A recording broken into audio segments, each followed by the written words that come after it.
എന്റെ കയ്യിൽ ഒരുപാട് നമ്പർ ഉണ്ട്. അതിലൊന്ന് ക്ലിക്കായാൽ ഞാൻ പിടിച്ചങ്ങ് കേറും.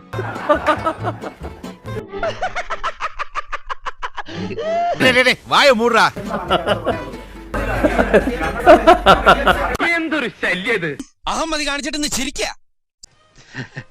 ചില്ലറ കുസൃത്തരങ്ങളൊക്കെ ഇല്ലാത്ത ഒരു ജീവിതം പിന്നെന്ത് ജീവിതമാണ് പിള്ളേരെ? എല്ലാവരും ഇതുപോലെ ചിരിക്കും, സന്തോഷിക്കും. നമ്മുടെ മുഖ്യമന്ത്രി ചിരിക്കുന്നില്ല എന്ന് ആർക്കൊക്കെയോ പരാതി ഉണ്ടായിരുന്നല്ലോ.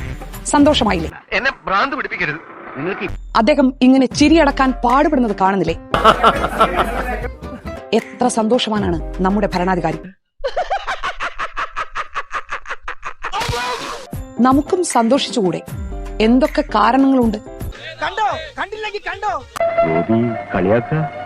പെട്രോൾ ഡീസൽ വില കൂടുന്നു, ഇവനൊക്കെ എന്നാ ഉത്തരവാദിത്ത ബോധം ഉണ്ടാകുന്നത്? വൈദ്യുതി ചാർജും കൂട്ടിയിട്ടുണ്ട്. ഇതിനൊരു കണക്കുണ്ട്. ഞാൻ കണക്കിൽ വീക്കാ. ഞങ്ങളവിടെ കല്ലുണ്ടാ വീക്ക്. UDF സർക്കാർ നികുതികൾ ഉയർത്തിയപ്പോൾ ആരും നികുതി അടയ്ക്കാതെ പ്രതിഷേധിക്കണമെന്ന് അദ്ദേഹം ഒരു ആഹ്വാനം നടത്തിയതിന് ജയിലിൽ കിടന്ന പാമ്പിനെടുത്ത് സഭ്യത. ശരി പറയണല്ലേ.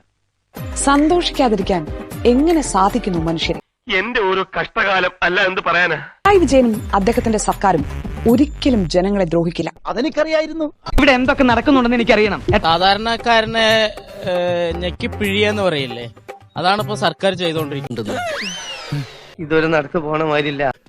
കടലിൽ കിടന്ന കോണാനടുത്ത് കഴുത്തി ചുറ്റിയല്ലോ ദൈവമേ. പെട്രോളിനും ഡീസലിനും പിണറായി സർക്കാർ വില കൂട്ടിയാലും അതൊരിക്കലും ജനങ്ങളെ ബാധിക്കില്ല. കേരളത്തിന്റെ ഒരു അവസ്ഥയെ ദൈവത്തിന്റെ നാടാണെന്നാ പേര്. താമസിക്കുന്ന മുഴുവൻ സാത്താന്മാരും. നീയേ ആ കുഴി കുറച്ചുകൂടെ വലുപ്പത്തിലെടുക്ക്, എന്നിട്ട് അതിൽ കയറി കിടക്ക്. നിന്നെ കൊണ്ട് ഇതിലും പ്രയോജനം അങ്ങനെ ഉണ്ടാവും. പെട്രോളിന് 2 രൂപ കൂടാന്ന് പറഞ്ഞാണെങ്കിൽ അതൊരു ബുദ്ധിമുട്ടുള്ള കാര്യമാണ്. ബാക്കിയുള്ള സംഗതികളാണെങ്കിലും ബുദ്ധിമുട്ട് തന്നെയാണ്. എനിക്ക് പിന്നെ രണ്ടോ ജനങ്ങൾക്കാർക്കും ഒരു പ്രശ്നവുമില്ല. എന്തിനു പറയുന്നു മോളെ, ഒക്കെ കൂടി കൊടുത്ത സമാധാനം നഷ്ടപ്പെട്ടു. എന്തിനാ സാധനത്തിന് വില കുറവില്ലാത്തത്? എന്താ ഇല്ലാത്തത്? സാധാരണ ജീവിതം കഷ്ടപ്പാടാൻ.